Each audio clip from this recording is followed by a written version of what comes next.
तो we will start converse of midpoint theorem. ठीक है, तो हमारा एक्सरसाइज अभी भी वही चल रहा है 8.2 वाला, और 8.2 का नेक्स्ट लेवल का क्वेश्चन बनाने के लिए बात नहीं, 8.2 का नेक्स्ट क्वेश्चन बनाने के लिए what we need is converse of midpoint theorem. ठीक है, तो अभी ध्यान से देखना क्योंकि आप लोग के लिए नया बात है, अब थोड़ा सुनना समझना। पहला बात तो वही है कि जनरली अभी तक जो आप लोग थ्योरम का कन्वर्स पढ़े हैं वो सब क्लियरली अंडरस्टूड थ्योरम्स रहता है। क्लियरली अंडरस्टूड थ्योरम का मतलब है कि उसको हमें प्रूफ भी करने की जरूरत नहीं पड़ती। जैसे हम लोग पढ़े थे पैरेलल लाइन में करस्पॉन्डिंग एंगल बराबर होता है, इसका उल्टा क्या था? अगर करस्पॉन्डिंग एंगल बराबर हो तो लाइन पैरेलल हो गई, तो अंडरस्टूड है, इसको प्रूफिंग का भी जरूरत नहीं। करना है प्रूफिंग तो कर सकते हो बट जरूरत भी नहीं पड़ता।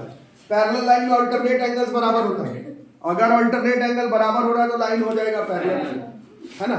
आईटीटी पढ़े थे आइसोसेलेस एंगल थ्योरम, साइड बराबर तो उसका बेस वाला एंगल बराबर। इसका उल्टा करते थे कि अगर बेस वाला एंगल बराबर तो साइड बराबर। तो इन सबको मतलब ये अंडरस्टूड कन्वर्स, मतलब ये कोई तुम्हें बताया ऐसा जरूरी नहीं है, वो थ्योरम का कन्वर्स जो है वो अंडरस्टूड हो जाता था। ठीक है, तो उन सब पर कभी भी आपको अलग से ऐसा बोला नहीं गया, फोकस नहीं किया कि चलो इसका प्रूफिंग पढ़ो ये वो। ऊपर से अभी तक जो आप लोग थ्योरम और उसका कन्वर्स पढ़ रहे थे वो सब टर्म 1 का था। टर्म 1 में वैसे में भी प्रूफिंग का जरूरत नहीं था। अब जो आप टॉपिक पढ़ रहे हो टर्म 2 का है। पहला चीज तो ये हो गया।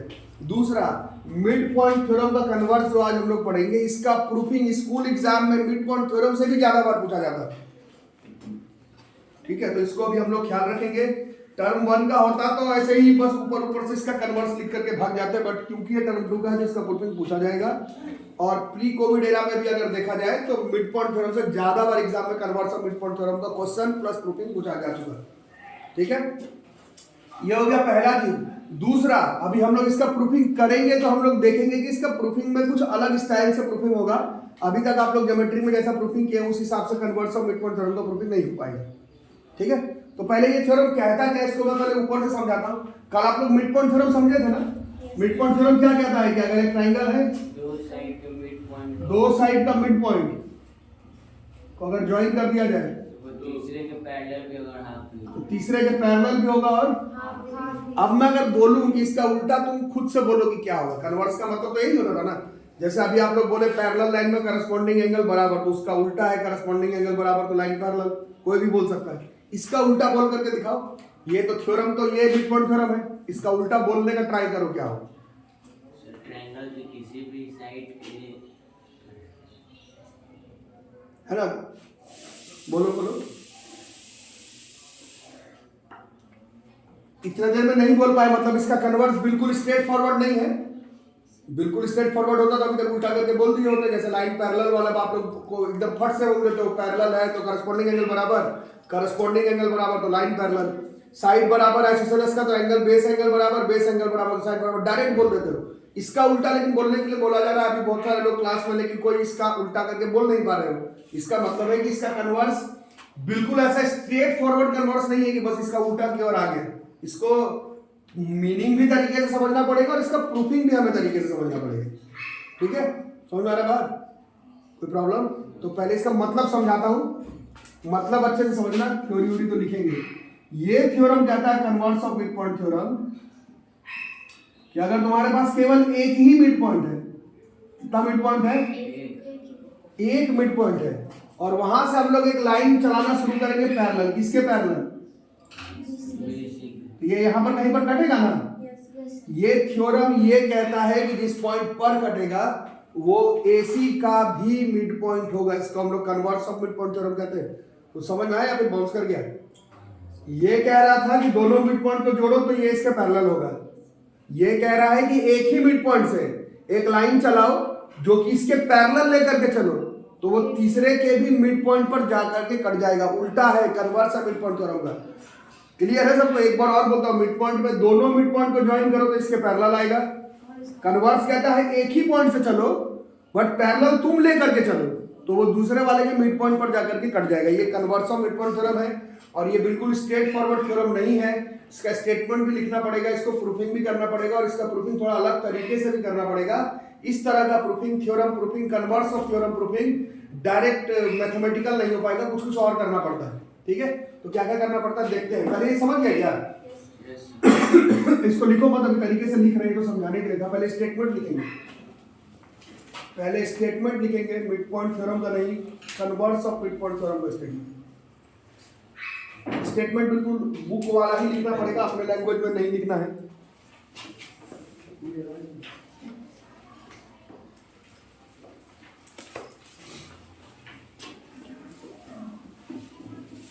The line through the midpoint of one side of a triangle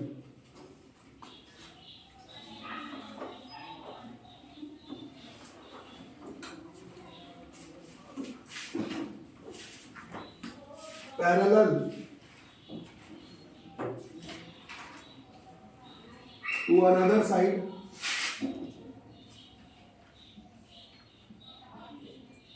bisects the third side।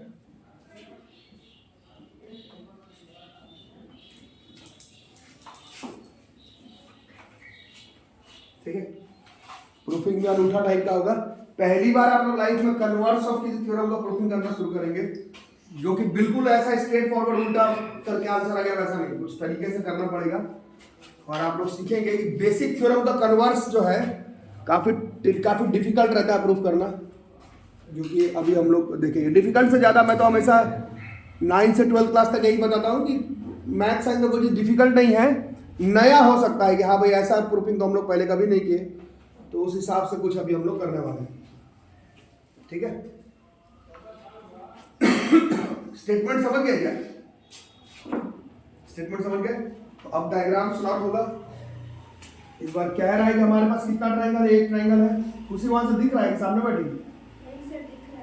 तो एक ट्राइंगल ले लिए, थोड़ा बड़े फॉन्ट पे बनाना, ए बी सी, और क्या कह रहा है गिवन? एक मिड पॉइंट है, line through the mid point of one side of a triangle. आ रहा समझ में सबको? एक ही मिड पॉइंट से क्या चलाना है? ये पैरेलल चलाना है। ये जो तीसरा वाला है इसके पैरेलल यहाँ से लाइन चलाओ, और डॉटेड लाइन से नहीं, ये चल रहा है एक्चुअली में। प्रूफ ये करना है कि जिस पॉइंट पर कट किया वो थर्ड साइड को बाइसेक्ट, मतलब वो थर्ड वाले साइड का मिड पॉइंट है। समझ में आ रही बात? अरे हाँ ना बोलो। ठीक है, तो इस बार गिवन डेटा क्या कहता है? पहले गिवन बताओ, तब तक ये सब नहीं बता पाओगे तब तक बात नहीं बनेगा। In triangle A B C, D जो है वो मिड पॉइंट है confirm. D is mid point किसका? ए बी का। और वहां से एक लाइन भी खींचे हैं डी, जो कि पैरेलल है बी सी के। इतना तो चीज गिवन है। प्रूफ क्या करना है तुम्हें? प्रूफ करना है E is the midpoint of AC। E is the midpoint of AC। बोलो कोई दिक्कत है यहाँ तक? ठीक है, तो यहाँ तक सेट कर लो। फिर इसका प्रूफिंग थोड़ा अलग तरीके का होगा, शुरू करते हैं। तो अब देखो इस थ्योरम का कन्वर्स का प्रूफिंग, जो कि आपको काफी नया और खराब टाइप का भी लग सकता है, हो सकता है पसंद भी नहीं आए, बट उससे फर्क नहीं पड़ता है। थ्योरम है, टर्म 2 का टॉपिक है, प्रूफिंग पूछा जाएगा, इसलिए थोड़ा ईमानदारी से बनाने का ट्राई करना होगा। ठीक है, देखो कैसे कैसे प्रूफिंग होगा। शायद आपको पसंद नहीं आए, बट ऐसे ही होता है, देखना आप जरा ध्यान से। अभी तक सारे क्वेश्चन में लिखते थे गिवन टू प्रूफ कंस्ट्रक्शन, है ना? यहां पर लिखना है एजम्पशन। अभी लिखना मत, ध्यान से देखना।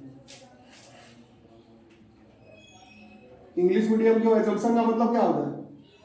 कुछ ऐड करना। एज्यूम करने का मतलब क्या होता है? कुछ ऐड करना नहीं होता है एजम्पशन। बट एज्यूम करने का मतलब क्या होता है?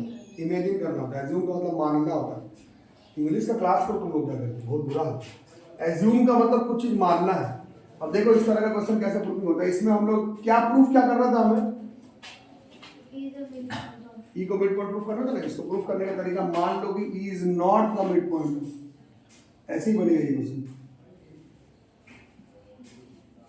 E is not the mid point of, ऐसे ही बनता है एजम्पशन लेकर के। कन्वर्स ऑफ थ्योरम का प्रूफिंग इसी तरीके से होता है। ये सिर्फ आज आप पहली बार पढ़ रहे हैं, बट 10th खत्म होने तक कई बड़े थ्योरम्स का कन्वर्स आपको इसी तरह से प्रूफिंग करना पड़ेगा।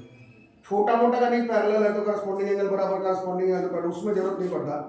जैसे भारी भरकम थ्योरम का कन्वर्स को प्रूफ करने के लिए मैथमेटिकली प्रूफ नहीं हो पाता है, ऐसे ही स्टेटमेंट वाइज लिख करके प्रूफिंग होता है। ठीक है, ये आज आप पहली बार पढ़ रहे हैं, शायद पसंद ना आए, बट पसंद ना पसंद से क्या है, याद करके एग्जाम में लिखना होगा।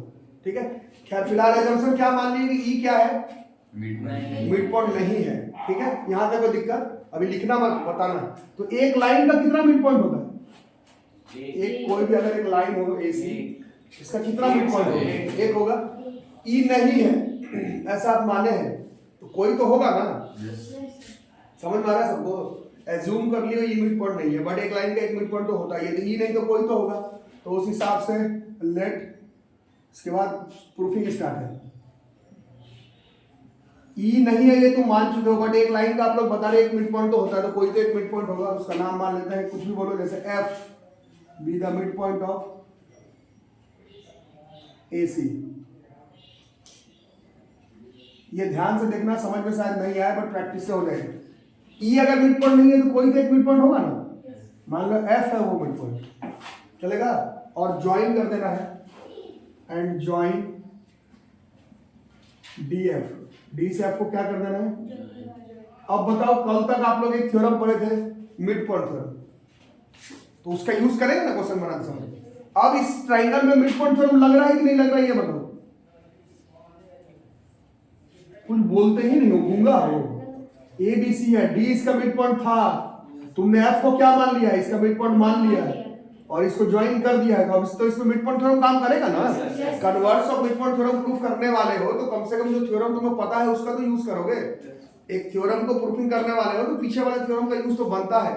ठीक है, तो इसको ज्वाइन करते तो अब इसमें मिड पॉइंट थ्योरम लग रहा है। तो कल आप लोग पढ़े थे बाय मिड पॉइंट थ्योरम क्या हो जाएगा बताओ, और हाफ का काम नहीं है, सिर्फ पैरेलल वाले से काम चल जाएगा। बाय मिड पॉइंट थ्योरम से हम लोग ऐसा कह सकते हैं कि डीएफ क्या हो जाएगा, बीसी के पैरेलल। बोलो कोई दिक्कत इसमें, बट क्वेश्चन में डीई पैरेलल दिया हुआ था बीसी के,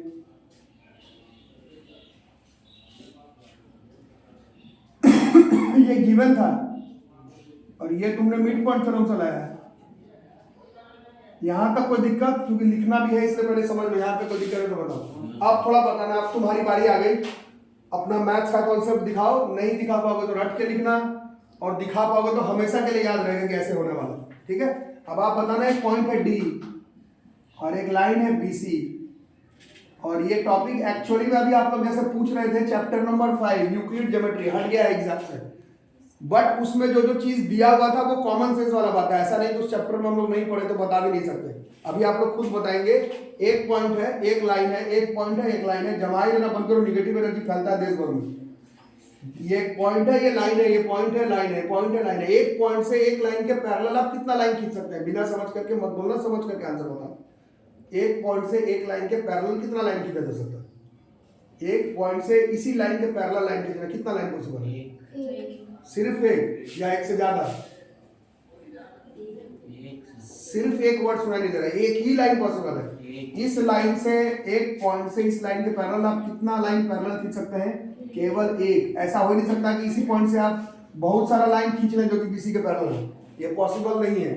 वैसे ये यूक्लिड ज्योमेट्री वाले चैप्टर में पढ़ना था, बट उस चैप्टर में ऐसा कोई बात ऐसा नहीं बताया गया है जो कि वो चैप्टर नहीं पढ़ाया जाए तो हम बोल ना सके, ये चीज हम लोग बोल सकते हैं। एक पॉइंट से एक लाइन के पैरेलल कितना लाइन खींचा सकता है, ओनली वन। बट आप ध्यान से डायग्राम में आपको देखें, आपका क्या आ गया है, आपका डीई भी पैरेलल आ गया है, क्वेश्चन के हिसाब से डी पैरेलल आ गया है, और मिड पॉइंट थ्योरम के हिसाब से डीएफ पैरेलल भी आ गया है बीसी के। ऐसा पॉसिबल है कभी?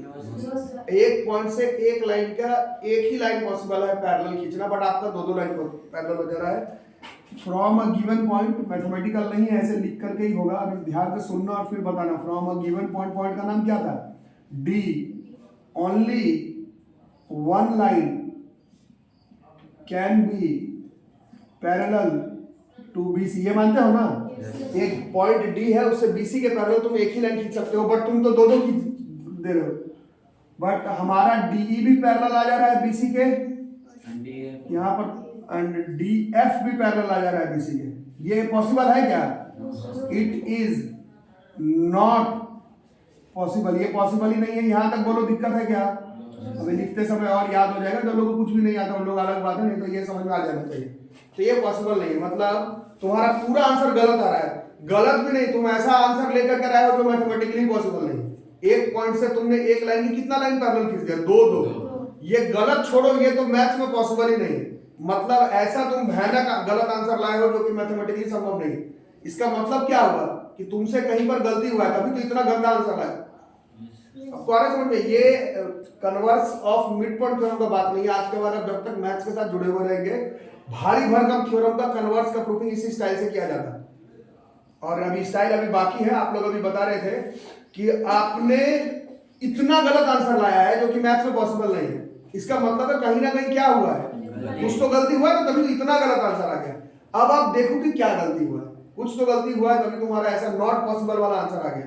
कुछ गलती हो गया है इसमें। कहाँ गलती हुआ है ये खोज करके पता लगाना। बिल्कुल बिल्कुल आपके फ्रेंड्स बता रहे हैं। एजम्पशन का मतलब क्या होता है? मानना। आपने एक चीज माना था, ये मैथमेटिकल नहीं था, ये तुम माने थे। ये सब तो मैथमेटिकल है। मिड पॉइंट थ्योरम, गिवन, एक पॉइंट से एक लाइन के पैरेलल एक ही लाइन जाता है। एक ही चीज इस पूरे बोर्ड पर ऐसा लिखा हुआ है जो कि गिवन नहीं था, तुम अपने से माने थे।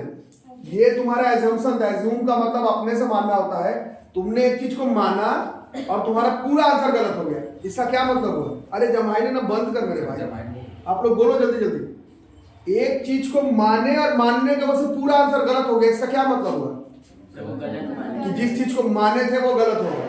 अच्छे से ऐसा लगेगा कि इंग्लिश का क्लास चल रहा है, बट इंग्लिश का नहीं। कन्वर्स ऑफ भयानक भरकम जो मेजर थ्योरम है मैथ्स का, ज्योमेट्री का, 9 से लेकर के 12th क्लास तक, भारी भरकम थ्योरम का कन्वर्स का प्रूफिंग ऐसा ही किया जाता है।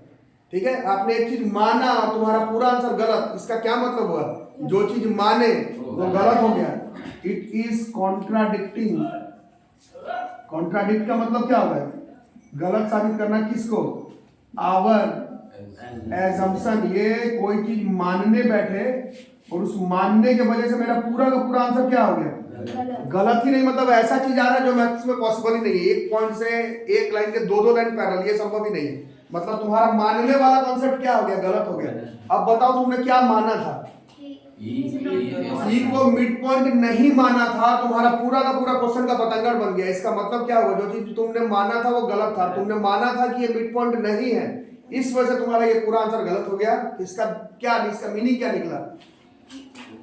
बताओ। इट मींस दैट, बिल्कुल इट मींस दैट ये तुमने नॉट मिड पॉइंट मानने गए और ऐसा चीज हो गया जो कि मैथमेटिकली संभव नहीं है। इसका मतलब है जो तुम माने हो वो गलत माने हो। तुमने नॉट मिड पॉइंट माना है, ये गलत है। इसका मतलब है it means that E is the mid point of AC। ऐसे ही प्रूफिंग होगा इसका। इसमें कोई ट्रायंगल को कॉन्ग्रुएंट नहीं करना है, सिमिलर नहीं करना है, सिम्प्लिसिटी नहीं करना है, ऐसे ही करना है। ई जो है वो AC का मिड पॉइंट है। और ये तो प्रूफिंग हो गया। आप लोग को 8th क्लास में समझाया जाएगा। थ्योरम का प्रूफिंग तो एक जगह पर है। क्वेश्चंस भी जो आपका बच गया इस 8.2 का 2-3 क्वेश्चन देख रहे होगे बचा हुआ है, वो मिड पॉइंट थ्योरम का नहीं है, वो converse of midpoint theorem का है। ठीक है, तो वो तो हम लोग करेंगे। फिलहाल आपका converse of midpoint theorem का प्रूफिंग हो गया। चलेगा? कोई दिक्कत?